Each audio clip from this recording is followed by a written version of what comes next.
Hey everyone, welcome to another exciting episode of Javier in the Air. So, episode 32, season 4. Hope everyone's doing well, trying to stay out of the heat. Even though we may have a little reprieve, maybe today, tomorrow, there's potential.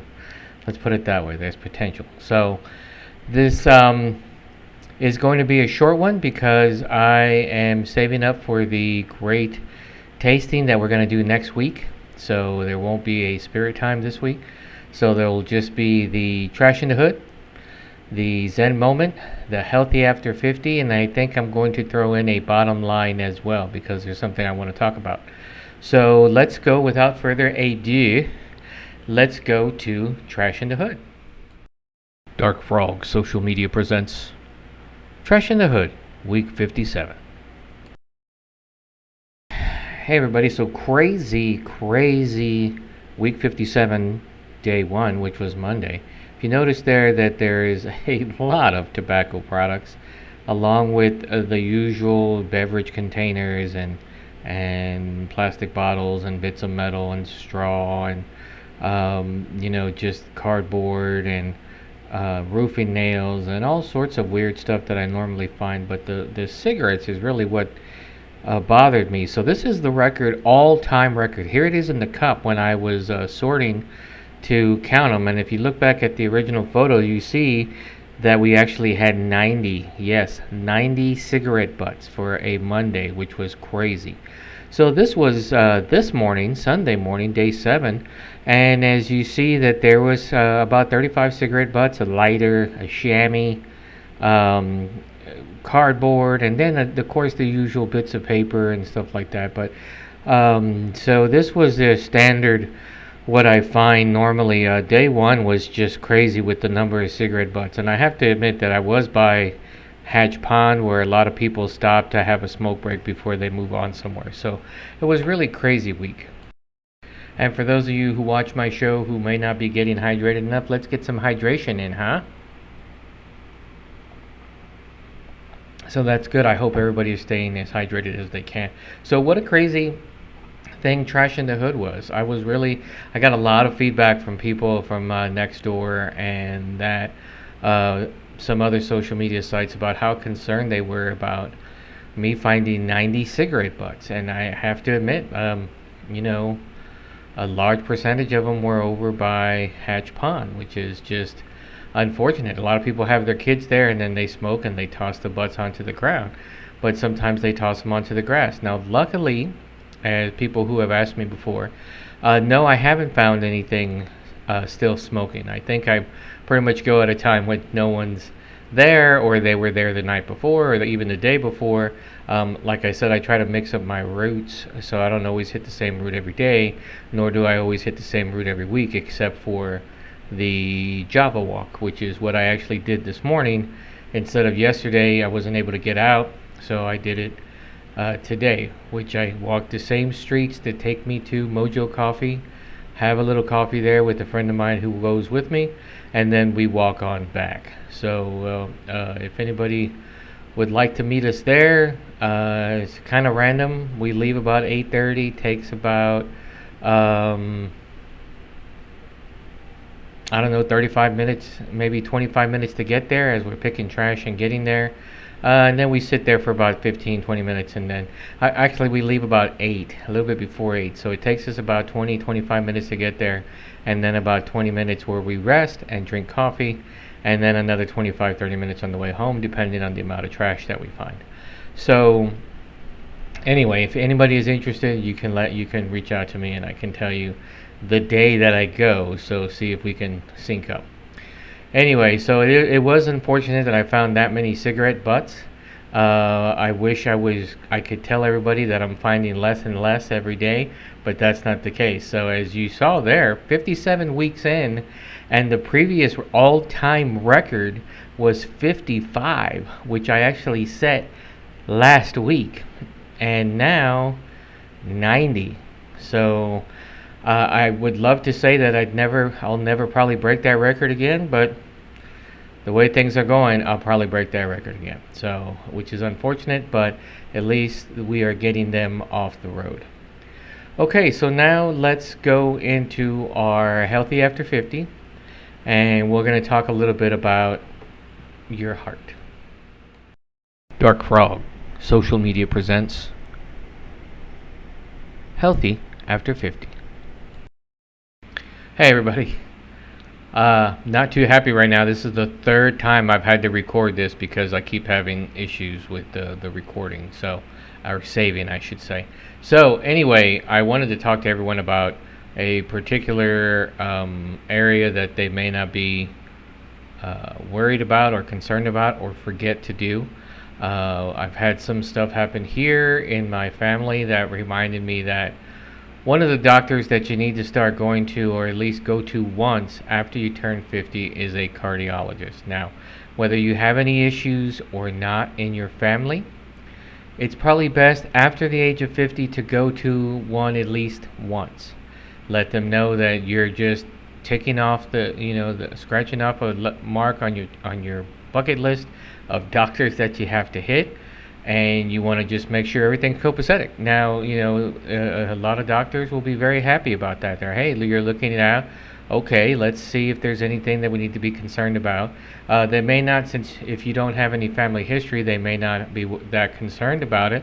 And so, but they won't necessarily blow you off. They'll at least run through some series of checks and see how everything sounds. So that's probably the best thing to do. May not give you a stress test, may not give you an echocardiogram, but they may. So, and they may hear or see something that it may be something that they want to look into. So, whether you have anything in your family as far as family history goes, which by the way, I've mentioned quite a few times, you should always take your family history to the doctor that you're going to see, especially if you're seeing them for the first time. Now, anything that I would go back as far as your paternal and maternal grandparents, if they had anything, any kind of heart issues, or they passed away from Parkinson's, or they passed away from Alzheimer's, or they had hardening of the arteries, or if they had glaucoma, stuff like that. You want to take all that with you, print it out on a sheet, or bring a USB stick and give that to the doctor that you go to for the first time. If you update it, put in the date that you're updating it, and give it to all your doctors again when you see them. This is very important because they may glean something out of that information. They may say, "Oh, I didn't realize that your maternal grandmother had this issue. This is something that goes along feminine lines as far as genetics go. Oh, this is interesting that your paternal grandfather had this, because that may mean that you may have this. Let's look for that." So, it's very important to take your medical history with you. So when you go to a cardiologist, take it with you. He may not want it, so what? Get it into your medical file. I guarantee you they're not going to throw it away. They're going to put it in your medical file because you insist that they put it in your medical file. And then if you ever have to come back again, they're going to have that on file. So it's good to go to a cardiologist at least once when you're over 50. If you have a history of heart issues, your family has a history of heart issues, you may be going to this doctor more than once. But don't ignore it just like you ignored all your other doctor's appointments, like I did. Once I turned a certain age, I said, "Why do I have to go? Yeah, I'm paying insurance, but I'm not going to go. I feel fine." Well, now all these issues have come forth, which may have shown up earlier, may not, but now I know. And one of the things that I will be going to, maybe not getting in this year, but definitely will go see a cardiologist. So it's something that needs to be done, something that everyone should do at least once. So we always talk about on this section of the show, we've talked about to death about going to doctors, going to getting in shape, going to try to eat better, try to drink less, try to smoke not at all. And there's some people that have said, "Well, I still want to smoke, I still want to drink." Good. The reality is, I'm not going to be able to stop you, and chances are, I don't care.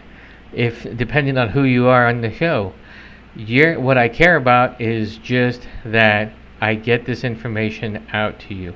It's always up to you whether you want to do something or not. You don't want to do it, I'm not going to change your mind. I'm not a guru. I'm not Svengali, who's going to be able to mentally change your mind. Um, but the more you know, the better it is. And this is not weird information. I'm not a doctor by any means. I'm not going to be giving you a prognosis or a diagnosis or a prescription or anything like that. All I'm trying to do is get you the information that you may need that may help you down the road. And one of those bits of information this time is maybe you might want to go see a cardiologist at least once. Get it off your list of doctors that you need to see. And if everything goes well, you won't have to go see them again. So, get to it. Okay, so there's your healthy after 50. So, I've gotten some feedback, especially on nextdoor.com, a lot about my show. And, thanks for the information. I haven't really got any negative information and any negative feedback, so that's good. And they asked me why I continue to do it. And the thing is because I like it. I like doing it. If I can get some information to people somehow, more power to them. If they get to know a little bit more about me, that's great. If they glean some information out of it, like hopefully they do after the healthy after 50 spots, better. I try to put as much stuff out here as I can, and it's all for fun. And if you find something that you're interested in, more power to you. So if you are someone who is interested in getting on the show, there's many ways you can get on the show. Just reach out to me via my YouTube channel, Javier in the Air.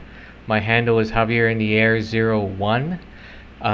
You can also reach me through via Instagram. You can also reach me through Facebook, texting if you have my number, calling if you have my number, email, and smoke signals, and just coming by the house. But call first if you're going to come by the house, if you know where I live, or anything along that line. So I try to mix it up as much as possible. I do have certain sections that I now have gotten into a groove of doing, and sometimes they will mix it up like I'm doing this week. I'm not having a spirit time because I'm going to hopefully have a longer spirit time show for it next week with my tasting that I'm doing. So just let me know. If you'd like to be on the show, just let me know. If you have something, mom and pop organization, doesn't have to be near me whatsoever, but you've heard of me and you'd like to get on my show, then by all means just reach out to me. So there you have it. Okay, I think we are going to be going to our Zen moment. So the clouds are out there. They're a little bit dark. It's not real dark. We just got a warning from AccuWeather about that there could be some harsh or hard thunderstorms coming through here in the next, well, supposed to be coming through now through the next hour. So let's see if we get it. So in order to pay an homage to water, to that H2O, let's see our Zen moment.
Okay, a little bit extra long rain today. Maybe that will appease the rain gods, and we'll get a little rain here. So it looks,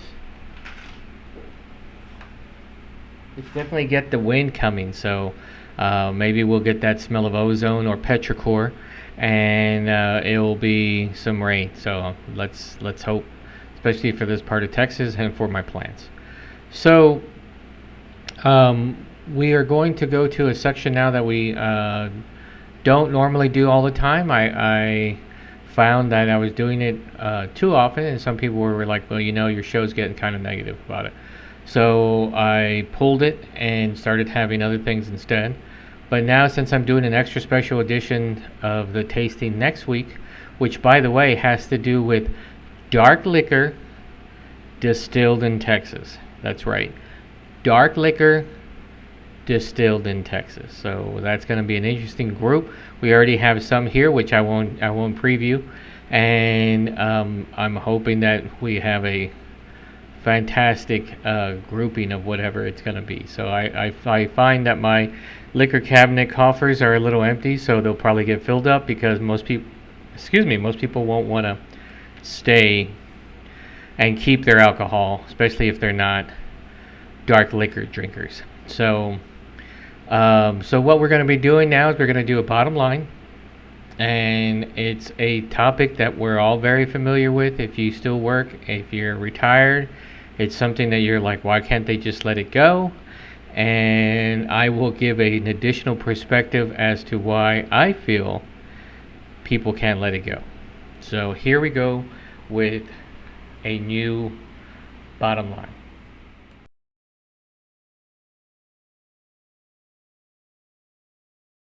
Hey everybody.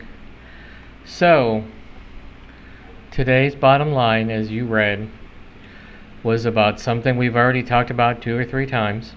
Talked about articles that talked about it, and it has to do with working from home.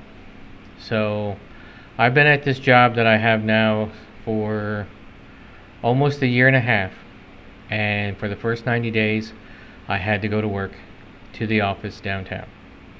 Had to. It was part of the employee orientation, first 90 days in the office. From that point on, every other week I get to work from home.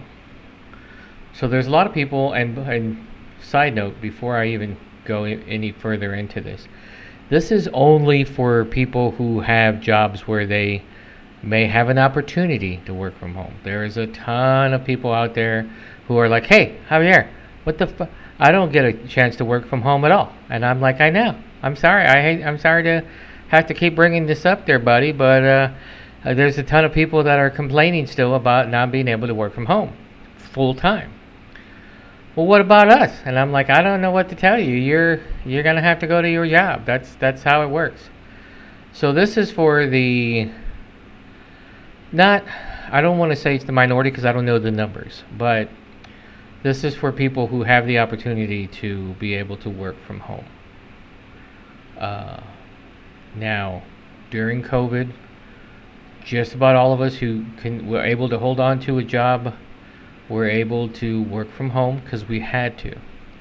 And even then, some people still had to go into the office because there's just certain things that may have to be done that you had to go in, but then it was very, very minimized, and they made it so that if you went in, people around you didn't go in, and vice versa, so you were able to switch on and off. Well, now here we are, post bad COVID, I should say. There's still a lot of COVID out there, which you should still get vaccinated.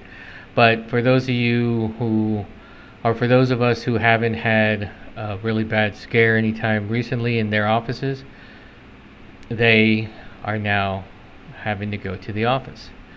So when you get used to something, you feel like you should, like you're privileged that you should have it.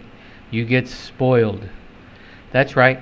I was spoiled as well. You get spoiled. And you feel like that you should have it all the time. So people that were not having to being able to work from home, and then all of a sudden had to work from home for quite a while, are now upset that they're losing that privilege. And let me say that last line again, that last word, privilege. It was a privilege, not a right. If your employee contract did not say that you were allowed to work from home forever, and that it was up to the discretion of your boss or your boss's boss or your company, then I'm sorry, my friends, but you have to do what they say. You can argue till the cows come home. You can picket. You can even boycott, and you can go on strike. But guess what? They're not going to pay you. And guess what? In the long run, more than likely, they're going to make you stay. They're going to make you come to the office. At the very, very most, they're going to say, okay, well, you can work from home every other week, which some people still don't want. So they don't consider that to be a meeting somebody halfway. Well, they're not meeting somebody halfway. They want it full time. Companies want you at their office full time. And so the middle ground is half time there, half time home. So unfortunately, people don't get that. Some people don't get that. And they want full time work from home. Well, if you can find that job, go for it. May not pay as well, may suck, you may not like the people, but you get what you wanted, which was to work full time at home. Those of us who aren't looking, who like our jobs, and manage to get some work from home time, we are thankful for that. Yeah, it's not full time. I'd love for it to be full time. I don't see it happening, but I'm going to continue my job anyway because I like my job and I like the people I work with. So here's the bottom line. If you have a job where you can work from home, go for it. All the time, go for it. You have a job where you can't work from home at all, suck it up and either find another job or suck it up. And that's the bottom line. Okay, and that is it, everybody. So I wanted to let you know, as soon as I finished recording and adding the rain Zen moment to this video, to this show, started raining outside. And I was like, is that rain? Because it didn't sound like the regular noises that were in my house. And I hadn't heard the rain before on my roof. Brand new roof, by the way. Thank you, Reliable Roofing. If you need someone for good roofing, let me know and I'll turn you on to them. You can tell Chris that I sent you, or Matt that I sent you. Either way, started to rain. So I'm not saying that I'm a rainmaker, but I'm a rainmaker. So there you have it. That's the show. I hope you have enjoyed watching it as much as I have enjoyed recording it and getting things done. Like I said, next week we will have a special section for the tasting that I do, plus a little history about the tasting that I've been doing now for about 9 years since I've lived in this house. And by the way, congratulations to me. 2 weeks ago was my no, it's coming up. My anniversary of being in this house is coming up. I might have a special episode then. That's in September. If you anything you'd like to see on the show, let me know. If not, have a good rest of your week, and I will see y'all again next Sunday. Thanks a lot, everyone.